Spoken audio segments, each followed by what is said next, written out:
Good morning everyone. তো এখন ঘুম থেকে উঠলাম, চাই ফটাফট ফ্রেশ হয়নি অ্যান্ড আজকে খুব জলদি ঘুম থেকে উঠলাম। টাইম হলো মাত্র 8টা। ঘুম থেকে উঠেই দেখা যায় চারিদিকে সবুজ আর সবুজ, মানে দুনিয়ার গাছপালা সামনে। সকালে ব্রেকফাস্টে রয়েছে সস আর ব্রেড, কি সুন্দর একটা খাওয়া দাওয়া শেষ করে এখন রওনা দিলাম বাজারের দিকে। বাজারে গিয়ে দেখা যাক কিরকম লাগে দেখতে। অ্যাকচুয়ালি গ্রামের পরিবেশটা দেখতে খুব ভালো লাগে, কেননা চারিদিকে খোলা। আমি যেটা দোকানপাট তুমি দেখতে পাচ্ছি কিরকম এখানে, মানে খোলা খোলা সব দোকানপাট এখানে।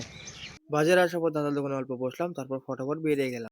তো আমাদের যেটা বাবার মাটি মানে আমাদের মাটি, তো সেই জায়গাটা দেখতে পাচ্ছ। মানে আমরা এখানে আসি না বেশিরভাগ, ঠিক আছে।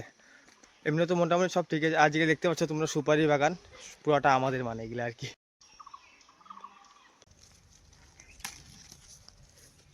হয়ে মা ঠাকমা, ভালো আছো?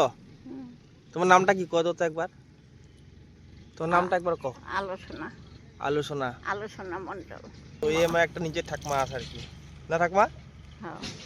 তো যাই, এখন দুপুরে বেলা খাওয়া দাওয়াটা ফটাফট খেয়ে নিই। দুপুরে খাওয়ার কথা আর বললাম না, কেননা এত খাওয়া কেমনে খাবো নিজে বুঝতে পারি। যাই হোক, খাওয়া দাওয়া করে বেরিয়ে গেলাম। তো দেখতে পাচ্ছ গাড়িতে রানিং, বাস ভিডিওটা রানিং। যাওয়া যাক দাঁড়া ঘরে আবার। একটা রাস্তা আর দুপাশে খালি জঙ্গল জঙ্গল, মানে খুব অসাধারণ একটা জায়গা। শরীরটা ভালো লাগতে ছিল না, তাই ফটাফট শুয়ে পড়লাম বিছনার মধ্যে। ঘুম থেকে উঠে বুনলে একটু আড্ডা মজা করলাম। তো যাই হোক, খাওয়া দাওয়াটা শেষ অ্যান্ড তোমাদেরকে দেখালাম না, কেননা কিছু গন্ডগোল হয়েছিল এখানে। তো দেখা হবে নেক্সট ব্লগে। তো ভিডিওটা ভালো লাগলে সাবস্ক্রাইব, একটা লাইক করবেন। তো দেখা হবে নেক্সট ব্লগে। Bye bye.